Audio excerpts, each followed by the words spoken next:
It's like the cue, you knew I was coming. Good afternoon. Later today at 1:35 p.m. Hawaii time, Vice President Mike Pence, at the request of President Trump, will participate in an honorable carry ceremony at Joint Base Pearl Harbor. The leader of North Korea has followed through on his commitment to return the first set of remains of Americans to our homeland. These brave souls deserve nothing but our honor and respect. The families of these soldiers have been waiting for more than 60 years for their loved ones to come home. We hope that as remains are identified, families like those of Commander John C. McKeel can find peace. John was assigned to Navy Squadron 125 and was killed while leading a dive bombing mission into North Korea. John's nephew Doug, who lives in Minnesota, recently wrote the president a letter explaining how his uncle was a special person who grew up in the Great Depression and wanted to serve his country. Another letter from Mary in Pennsylvania tells the president of her uncle, Corporal Andrew Boyer, who has been missing in action in Korea since September of 1951. Mary has a picture of her uncle hanging in her living room as a reminder of his commitment and service to our country. Both of these men and their families represent thousands of proud, patriotic American families. The president is committed to them and will work to bring them the closure they deserve. On another matter, we have seen all of the alarming images of the wildfires causing severe damage out west. The White House and FEMA have been actively monitoring the wildfires to ensure that federal assistance is provided as quickly as possible. On Saturday, the president declared that an emergency exists for the California wildfires. As a result, FEMA has placed resources from 8 different federal departments and agencies to support the efforts of local firefighters and relief organizations. The president will continue to monitor this ongoing emergency and make sure the people of California receive the assistance they need to keep them safe and recover. Our prayers are with the firefighters who recently lost their lives battling these fires and their grieving families. Lastly, the president has been closely following the ongoing situation in Turkey involving Pastor Andrew Brunson. We've seen no evidence that Pastor Brunson has done anything wrong, and we believe he is a victim of unfair and unjust detention by the government of Turkey. At the president's direction, the Department of Treasury is sanctioning Turkey's Minister of Justice and Minister of Interior, both of whom played leading roles in the arrest and detention of Pastor Brunson. As a result, any property or interest in property of both ministers within U.S. jurisdiction is blocked, and U.S. persons are generally prohibited from engaging in transactions with them. For anything further, I would refer you to the Treasury Department on that front, and with that, I will take your questions. Zeke. Thank you, sir. First, just a quick note on behalf of the press corps. Last month, there were only 3 briefings with you, totaling under an hour. If at some point in the next month or two, obviously there's travel concerns, but if you can, we'd appreciate if you were able to give us some more time. There are a lot of issues we'd like to cover. One of those, first off, is the president's tweet this morning about the Russian president's direction to the Attorney General Jeff Sessions, asking him to end the Mueller probe right now. The president said a few weeks ago that he did, or a few months ago, sorry, that he was not going to intervene in the Department of Justice's handling of that investigation. Does that tweet this morning mark a change in posture by the president? It's not an order, it's the president's opinion, and it's ridiculous that all of the corruption and dishonesty that's gone on with the launching of the witch hunt, the president has watched this process play out, but he also wants to see it come to an end, as he stated many times, and we look forward to that happening. And on different topics here, you mentioned that the transfer of these remains from North Korea, the North Korean leader fulfilling his commitment to the president as agreed in Singapore. There's a report yesterday that North Korea is still assembling ICBMs, and as well as the Pentagon says that it's not yet possible to verify that the remains that have been transferred back are in fact human or American. How does that meet sort of the test of North Korea fulfilling its commitment that it agreed to in Singapore? I'm not going to comment on the first part of your question on any potential intelligence matter. In terms of the remains, we have the best of the best that have been working over the last several weeks on this process. We'll keep you updated on it, but we feel comfortable in the assessment that they've made up until this point. John. Sarah, on the next proposed tranche of tariffs against China, the figure initially for tariffs was 10%, but it's our understanding that the president now wants to take that up to 25%. What's the reason behind increasing it from 10 to 25? And in a tit for tat, if you want to call it trade war or something else, who has more bullets, China or the United States? The president firmly believes that the United States certainly does. We'll have an update later today, and there will be a call at 3:30 this afternoon to walk through the details of that update in regards to the question you asked about 10 to 25. Look, the bottom line is the president's going to continue to hold China responsible for their unfair trade practices. This has gone on for long enough, and he's going to do something about it. Does the president believe that? Back here, sorry, go ahead, I John. was just going to say, the president has made some headway with the EU in terms of lowering trade barriers, taking steps toward leveling the playing field. Does the president and his team believe that that is possible with China without taking some real punitive measures? Certainly, we'd like to see the playing field level. The president, as both he and I think about 15 members of his administration have said repeatedly, we'd like to see the unfair trade practices stop. But until that happens, the president's going to hold their feet to the fire. He's going to continue to put pressure on China, and he's not going to sit back and allow American industries and American workers to be taken advantage of. Dave. Sarah, churches around the country, synagogues, some evangelical leaders have been up in arms in the last few weeks about last year's tax cut law. They say there's a provision in there that's going to force them to pay a new 21% federal income tax on the benefits that they give to certain employees. Can you assure churches from the podium there that they're not going to have to pay a new tax? I'm not going to make a blanket generalization about every church in America, but certainly the goal of the tax cuts and reforms package was to provide the greatest amount of relief to the greatest number of Americans, and we feel that it's done that.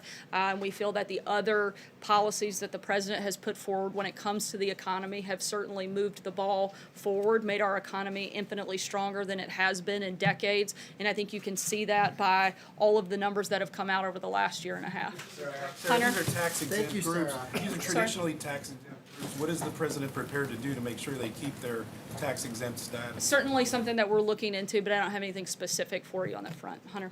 Thank you, Sarah. Federal law says that, quote, any threatening letter or communication aimed at impeding a criminal investigation constitutes obstruction of justice. Rudy Giuliani issued a statement saying he doesn't think this morning's tweet is obstruction because the president said Sessions should stop the Mueller probe rather than ordering him to halt it. You just echoed that reasoning before. What I want to know is Rudy Giuliani the one giving the president legal advice on his tweets? And does that statement reflect the opinion of the president's legal team? Look, the president is not obstructing, he's fighting back.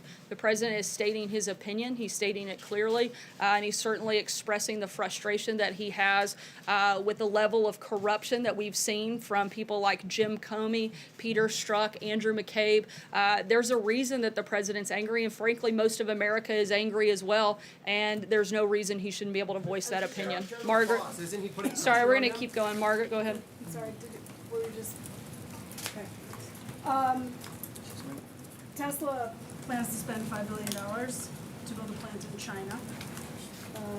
They're saying it's not going to affect Tesla operations in the U.S., but I'm wondering whether the administration has any concerns about Tesla's plans. Certainly, we'd love to see all American companies investing here. I don't have anything specific on Tesla, but we would encourage all companies to build their plants in America, put their investments here, and certainly not engage and help bolster a country like China that has continued to be part of a very unfair process and very unfair trading practices. John?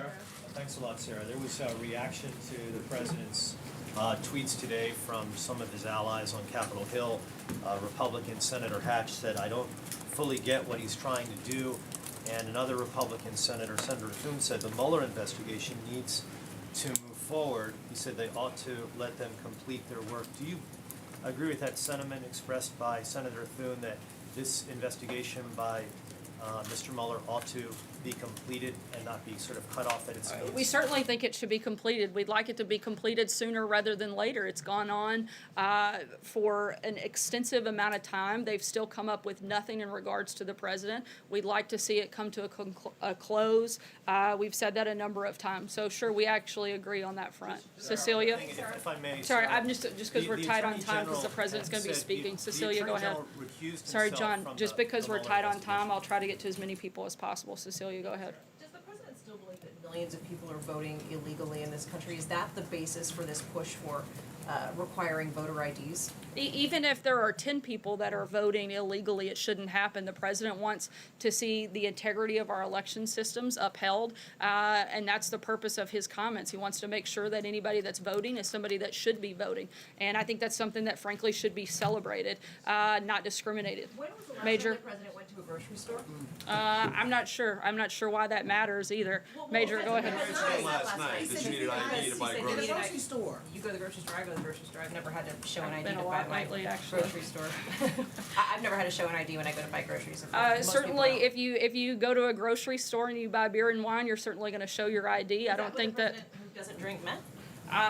He's not saying every time he went in. He said when you go to the grocery store. I'm pretty sure that everybody in here who's been to a grocery store that's purchased beer or wine has probably had to show their ID. If they didn't, then that's probably a problem with the grocery store. Major, go ahead. Sarah, to follow up on John Decker's question, you want the investigation to end. You want it to end, I presume, also without any obstruction, meaning without any interference.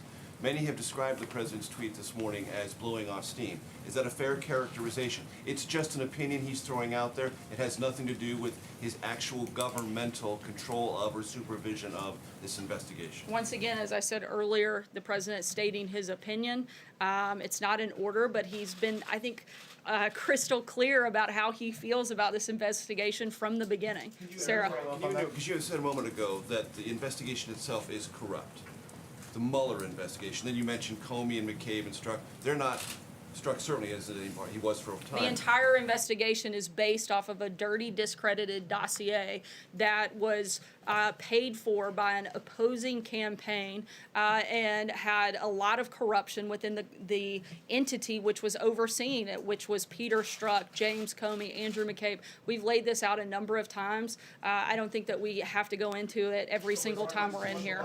If it is corrupt, why doesn't the president just end it or use the powers he has Once to again, end the it? president's If he allowed this. believes that, why doesn't he follow through on it? Once again, the president has allowed this process to play out, but he thinks it's time for it to come to an end. Sarah, go ahead. Thank you, Sarah. I'm just wondering if you can clarify with this tweet from this morning. Is it the president's desire for first Sessions to unrecuse himself from the probe?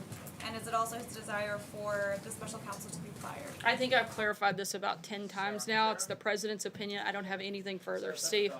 Yes, Sarah. Last night at the Tampa rally, the president again pushed for creation of a space force as a new military branch. The Defense Department today missed a deadline to submit a report to Congress about how this space force is to be structured. And we're told that the White House has now twice rejected drafts because the Defense Department doesn't want a space force. It'd rather create a space command under the existing military structure. In view of this, how is the president going to force the creation of a space force? We're continuing to work with the Department of Defense to figure out and determine the best way forward, something that the president feels strongly about, and we're going to work with our team there and figure out the best solution. Yamish? I have a question about the president is meeting with inner city pastors. Today, Secretary Carson has pushed policies that would raise the rent on many poor people. He's also pushed policies that would slow anti-immigration initiatives. What is the president going to say to these inner city pastors whose areas might be hurt by some of these policies? Certainly, that's the reason to sit down with these individuals, to hear their feedback, hear their concerns. I know the primary point of discussion for today is to discuss prison reform, but I wouldn't be surprised if they raise those issues, and that's why the president's invited them here so that he can have those ongoing conversations and determine how best to help them in a number of different situations. In inner cities? I'm sorry? Are those policies that are raising rents on poor people and that are slowing anti-segregation initiatives, are they helping inner cities in the president's opinion? I would have to look at the specific policies you're referencing. I'd be happy to do that after the briefing. Julie? Sarah, Members of this administration are apparently talking about big cuts to the refugee resettlement program, which is currently capped at 45,000, but I'm told it's under discussion for cuts as low as 25,000 next year. Does the president feel that this country admits too many refugees? What does he think the proper level is, and what would the rationale be for scaling it back? This is part of an ongoing discussion, and no policy decisions have been made, but we'll keep you posted as they are. Jeff? The program is too big? I'm sorry? Does the president think there are too many refugees coming into this country? The president wants to make sure that whoever comes into the country, we know who they are, why they're coming, and that they pose no danger or threat to Americans. That's the number one priority. We want to make sure that we have the processes in place and the ability to vet any individual that would come into this country. If the Department of Homeland Security and other agencies that they would work in coordination with determine that they don't have the ability to vet a certain number, then certainly the president would have concerns with that. Again, the number one priority is national security and making sure we have the ability to properly vet and process any individual that comes into this country. Jeff? Sir, you said the president wants this investigation to be completed, but he has not yet made the decision if he will sit down with Bob Mueller. Isn't he part of dragging this out a bit? And also, when he tells you something personally, do you take it as a directive or do you take it as his opinion? On the first part, I would refer you to the president's outside counsel and specific negotiations with the special counsel. And the second part, I'm sorry. You said that his tweet this morning was his opinion. When he tells you something as a member of his staff, how do you know if it's a directive from the president or if it's simply his opinion? The president makes it pretty clear when I'm having those conversations with him. David, go ahead. It seemed pretty clear. His tweet this morning said that he wanted to, it was time for the investigation to be stopped. Does the president know that Jeff Sessions can't stop the investigation? And has he directed Rod Rosenstein to? The president's very well aware of how the process works. Once again, he's stating his opinion. David, go ahead. What does the president plan to do specifically about 3D plastic guns? And has he spoken to the NRA about this issue? The Department of Justice made a deal without the president's approval on those regards. The president is glad this effort was delayed to give more time to review the issue, and this administration supports the decades-old legislation already on the books that prohibits the ownership of a wholly plastic gun. Steve? In the case of the pastor in Turkey, has the president raised this directly with President Erdogan? Are you talking about the imprisonment of Pastor Brunson? Yes, they've discussed it on several occasions. Sarah? I mean, was he upset about it, or what? I think you can see in the actions that the president has made today that he's not happy with Turkey's decision not to release Pastor Erdogan. Blake? On the possibility of a shutdown on taxes, does the president support possibly restructuring the way capital gains are taxed, and on the possibility of a shutdown? Is the president talking about potentially endorsing a government shutdown before November's elections, after November's elections, or both? On the first part of your question, this is something that has a lot of support from various people. No administration policy has been determined, but the president's asked the Treasury Department to take a look into it.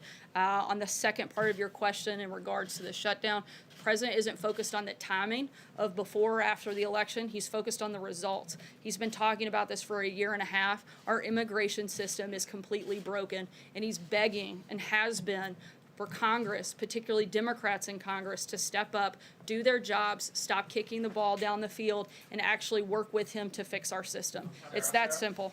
Does the president, though, have a personal opinion as to whether or not the current system works or this should be changed? Again, he's asked the Treasury Department to look into it. David? Thank you, Sarah. Two quickies about last night in Tampa. First of all, does the president encourage the support of people who showed up last night in these QAnon and Blacks for Trump fringe groups? And secondly, is the White House willing to say right now, in view of what happened with one of our TV colleagues last night, that it is wrong for his most vocal supporters to be menacing toward journalists doing their jobs in a situation like that or in any situation? On the first part, the president condemns and denounces any group that would incite violence against another individual, and certainly doesn't support groups that would promote that type of behavior. We've been clear about that a number of times since the beginning of the administration. On the second part of your question, the president, as I just said, does not support violence against anyone or anything, and we've been very clear every single time we've been asked about that. When it comes to the media, the president does think that the media holds a responsibility. We fully support a free press, but there also comes a high level of responsibility with that. The media routinely reports on classified information and government secrets that put lives in danger and risk valuable national security tools.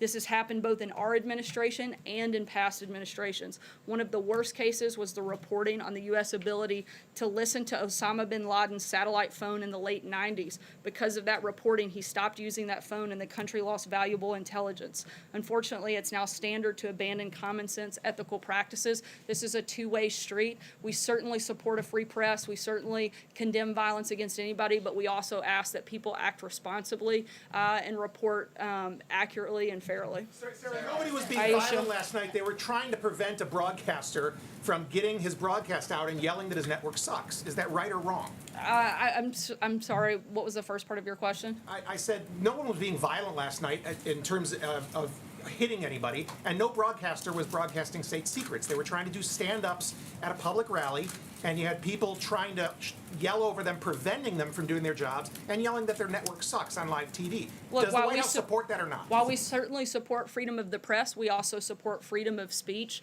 and we think that those things go hand in hand. Aisha. Thank you. So you talked a little bit about the tweets earlier, but President Trump also tweeted about Paul Manafort and comparing his treatment to that of Al Capone, and he seemed to say that he felt he was being treated unfairly. I guess, first of all, why does the president feel like Paul Manafort is being treated unfairly? And when he talked about this issue of solitary confinement and the fact that Manafort hasn't been convicted yet, does this administration have larger concerns about solitary confinement being used for people who haven't been convicted outside of Paul Manafort?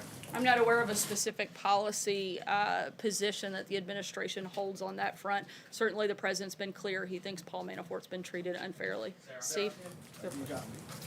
I'll take it. I have Sarah yet. Thank you. Two questions, please. One India, one Pakistan. Chair, can you confirm if President have accepted the invitation from Prime Minister Narendra Modi to be the special guest on the India's Republic Day of India next year on January 26th? I know that the invitation has been extended, but I don't believe a final decision has been made. I do know that both Secretary Mattis and Secretary Pompeo will be traveling to India. I believe it's next month, and we'll begin the dialogue and the process and potential discussion for a presidential visit later in the year. Peter? Pakistan is concerned. There was a historic election, and Mr. Khan, he ran on a corruption election in Pakistan. He had very little to say good things about India, US and Israel, but still he is the Prime Minister of Pakistan today. How you are going to deal with him? The United States. The US-Pakistan relations. Certainly, the United States and India have a deep and abiding strategic partnership, and we're going to continue to build on that partnership and advance cooperation. And I think you'll see that at the meeting that'll take place with Secretaries Pompeo and Mattis next month. Peter? I'll make them quick. Does the president believe that Paul Manafort is innocent of the charges he faces? I don't believe that that's the president's role to play. He believes he's being treated unfairly. Beyond that, I can't say. Let me ask you then to follow up on the views that the president expressed on Twitter today, saying that Attorney General Jeff Sessions should stop this rigged witch hunt right now. Has the president said that directly to Jeff Sessions at any point? I'm not aware. Again, the president stating his opinion. We got time for one last question. Has he said it at any point to Rod Rosenstein? Not that I'm directly? aware of. Last question, Mike. Just to follow on that, so the it's the president's opinion that Sessions should end the Mueller probe, but it's also his opinion that the Mueller probe should play itself out. The president believes that he's watched this process, frankly, play out. He'd like to see it come to a conclusion since it's been going on for the better part of a year and a half, and they've found no collusion between the president, as he said many, many times before. The president's got an event here starting in a couple minutes. Sure. The president, you've also said the president believes he can fire Mueller. So doesn't it look weak on Twitter for him to say Sessions should end this probe when it's Rosenstein that could end the probe and the president believes he can end the probe? It's not weak for the President of the United States to state his opinion. Thanks so much, guys.